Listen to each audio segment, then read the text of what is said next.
अभिक्रिया चालू करते हैं पहले पार्ट की। ठीक है, हमने रासायनिक अभिक्रिया पढ़ ली, रासायनिक समीकरण पढ़ लिए। ठीक है, अब हम देखते हैं क्या रासायनिक अभिक्रिया। और सबसे पहले हमारी रासायनिक अभिक्रिया है कौन सी?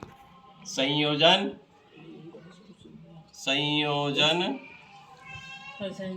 अभिक्रिया। संयोजन अभिक्रिया अगर आपने एक बार भी पढ़ लिया ध्यान से तो आप भूलेंगे नहीं कभी भी संयोजन अभिक्रिया को। तो देखिए, संयोजन अभिक्रिया किसे कहते हैं? तो नाम से ही पता चल रहा है, इसके और भी नाम होते हैं। इसको क्या बोल सकते हैं अपन? संयुग्मन अभिक्रिया भी बोल सकते हैं।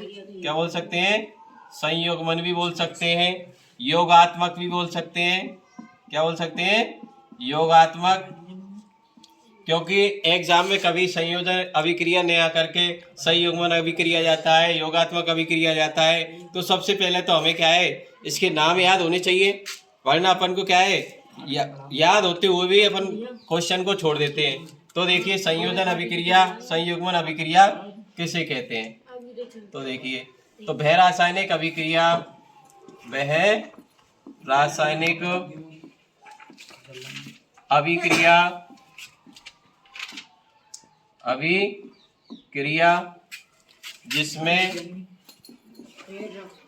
जिसमें दो या दो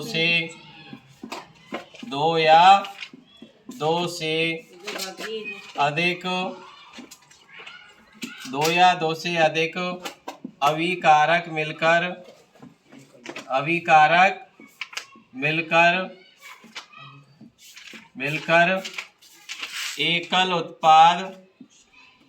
एकल उत्पाद बनाते हैं उसे संयोजन अभिक्रिया कहते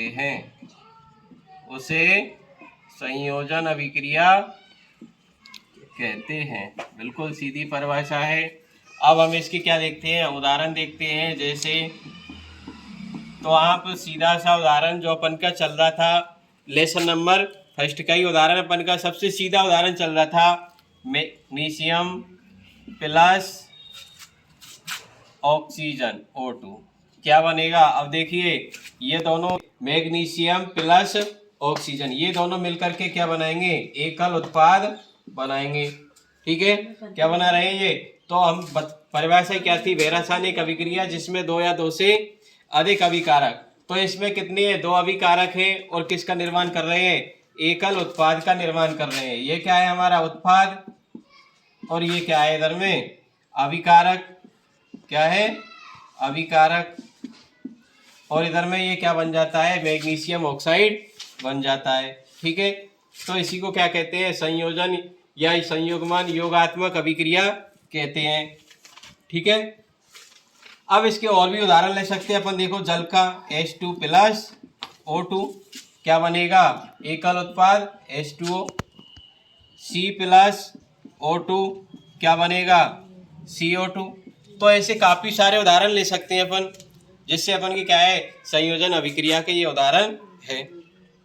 ठीक है, तो वह रासायनिक अभिक्रिया जिसमें दो या दो से अधिक अभिकारक मिलकर एकल उत्पाद का निर्माण करते हैं या एक उत्पाद बनाते हैं, उसी क्या कहते हैं? संयोजन अभिक्रिया कहते हैं। बिल्कुल समझ में आ गया होगा। ठीक है, अब हम आगे देखते हैं। और इसके बाद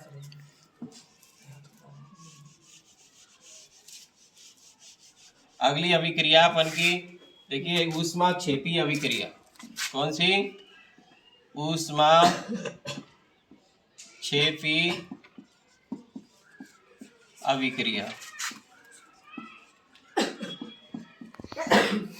ऊष्माक्षेपी अभिक्रिया, तो इसकी परिभाषा को साफ कर देते हैं अपन। ऊष्माक्षेपी अभिक्रिया। अब देखिए, ऊष्माक्षेपी अभिक्रिया तो नाम से ही हमें देखिए, पहले तो नाम से ही पता चलना चाहिए कि इसमें एक शब्द तो क्या आ रहा है? ऊष्मा, और दूसरा आ रहा है क्षेपी। एक तो क्या है? ऊष्मा और एक है क्षेपी। तो ऊष्मा का नाम तो अपन सभी जानते हैं, ऊष्मा। ठीक है, क्षेपी का मतलब बाहर निकलना। क्षेपी का मतलब क्या होता है? बाहर निकलना। तो देखिए, हम उदाहरण लेते हैं इसमें। तो सबसे पहला उदाहरण लेते हैं, एक लेते हैं हम क्या?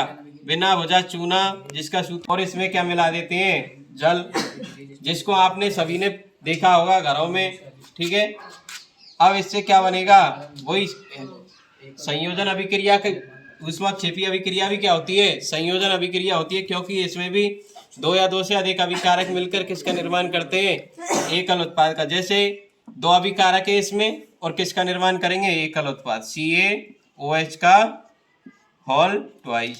और इसमें बनेगा क्या, इधर में इसके साथ में उत्पाद के साथ ऊष्मा क्या बन रही है, ऊष्मा उत्सर्जित हो रही है। क्या हो रही है, ऊष्मा उत्सर्जित हो रही है। तो इसको क्या कहते हैं अपन, ऊष्माक्षेपी अभिक्रिया कहते हैं।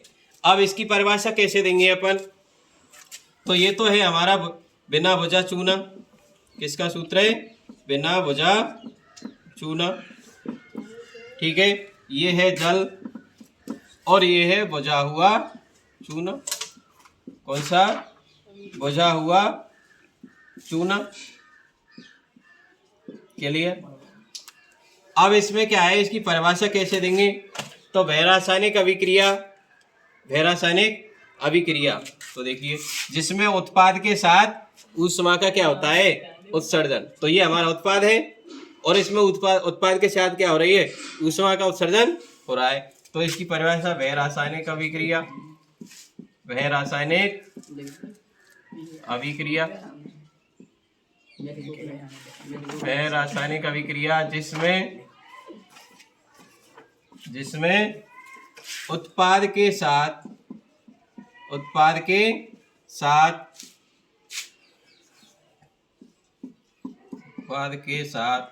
ऊष्मा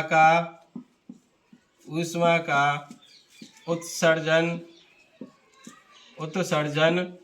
होता है,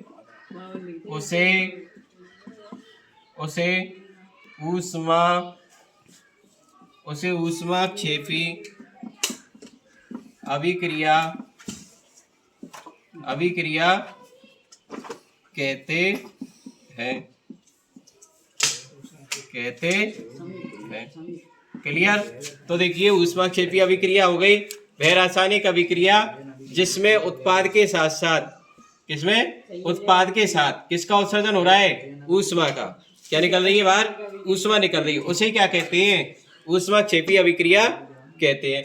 क्लियर। तो इसका भी देखो ऊष्माक्षेपी अभिक्रिया हो गई। अब इसमें हम प्रयोग भी कर सकते हैं, और प्रयोग क्या करते हैं, हम एक पात्र लेते हैं, क्या लेते हैं, इधर में एक पात्र, और इस पात्र में क्या डाल देते हैं अपन, कैल्शियम ऑक्साइड। क्या डाल देते हैं, बिना भुजा चूना, ये डाल दिया हमने। एक क्या लिया, पात्र लिया, और इसमें क्या डाल दिया हमने, CaO डाल दिया।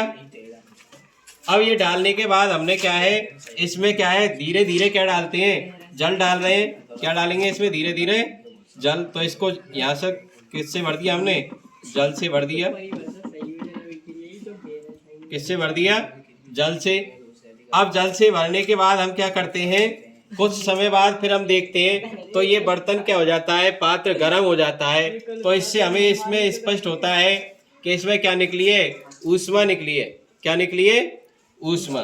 क्या निकली है, ऊष्मा। कुछ समय बाद क्या डाला हमने इसमें, CaO बिना भुजा चूना, और इसमें क्या डाल दिया हमने, ये डाल दिया हमने H2O जल।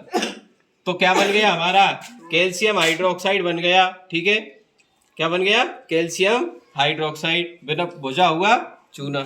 अब इस भुजे हुए चूने का उपयोग किस में करते हैं अपन, भुजे हुए चूने का उपयोग इसका, तो इसका उपयोग करते हैं अपन, क्या करते हैं, घर की जो अपन के घर वगैरह होते हैं उनकी पुताई करने में, ठीक है, पेंट करने में किसका उपयोग करते हैं, भुजे हुए चूने का। जिससे हमारे घर पर क्या जाती है, चमक आ जाती है इसी से, किससे, भुजे हुए चूने से। और चमक कब आती है, ये भुजा हुआ चूना किससे क्रिया कर लेता है, ये भुजा हुआ चूना वातावरण की किससे क्रिया कर लेता है, CO2 से, कार्बन डाइऑक्साइड से। और इधर में क्या बना देता है ये, CaCO3 कैल्शियम कार्बोनेट। क्या बना देता है, कैल्शियम कार्बोनेट बना देता है। और इसमें से क्या बाहर निकल जाता है, जल बाहर निकल जाता है। ठीक है, कैल्शियम कार्बोनेट जिसको अपन क्या कहते हैं, संगमरमर। ठीक है, आगे समझ में इतना आप क्लियर हो गया होगा। अब एक और क्वेश्चन था हमारे पास, क्या ठीक, एक क्वेश्चन था हमारे पास, क्या श्वसन ऊष्माक्षेपी अभिक्रिया है? क्या श्वसन, तो देखिए हम एक क्वेश्चन बोल रहे हैं, तो एक क्वेश्चन है, क्या श्वसन ऊष्माक्षेपी अभिक्रिया है? तो हम कह सकते हैं कि श्वसन ऊष्माक्षेपी अभिक्रिया है। किस में आंसर देंगे? यस में है। श्वसन ऊष्माक्षेपी अभिक्रिया कैसे है? तो हम भोजन करते हैं, भोजन किस में जब हम भोजन करते हैं तो भोजन किस में बदल जाता है? कार्बोहाइड्रेट में। तो इसको हम इधर समझा देते हैं, भोजन किस में बदल जाता है? कार्बोहाइड्रेट में। किस में बदल जाता है? कार्बोहाइड्रेट में। क्लियर? किस में बदल जाता है? कार्बोहाइड्रेट। और कार्बोहाइड्रेट किस में बदल जाता है फिर? ग्लूकोज में। किस में बदल जाता है? ग्लूकोज में। अब ग्लूकोज कहाँ पहुंचता है? जो हमारी कोशिका होती है, क्या होती है? कोशिका। मान लो ये हमारी कोशिका, ठीक है। अब कोशिका में ग्लूकोज पहुंच गया, लेकिन ग्लूकोज से क्या है, माइटोकॉन्ड्रिया क्या करता है? ऊर्जा निर्माण का कार्य करता है। किसका कार्य करता है ये? ऊर्जा निर्माण का। ठीक है, अब ऊर्जा निर्माण का कार्य करता है ये, तो यहाँ से क्या आएगी? हम शोषण करते हैं। क्या करते हैं? शोषण। और शोषण से क्या जाती है? ऑक्सीजन। तो ग्लूकोज और ऑक्सीजन किसका निर्माण करते हैं? ऊर्जा का निर्माण करते हैं। ठीक है, किसका निर्माण करते हैं? ऊर्जा का। क्लियर? और इसी को, इसलिए हम शोषण को क्या कहते हैं? ऊष्माक्षेपी अभिक्रिया कहते हैं। क्लियर? ये हमारी संयोजन अभिक्रिया और ऊष्माक्षेपी अभिक्रिया बिल्कुल समझे। और आगे वाली वीडियो हम आगे बनाएंगे, जब उसमें कौन सी बनाएंगे? वियोजन अभिक्रिया वाली। ठीक है।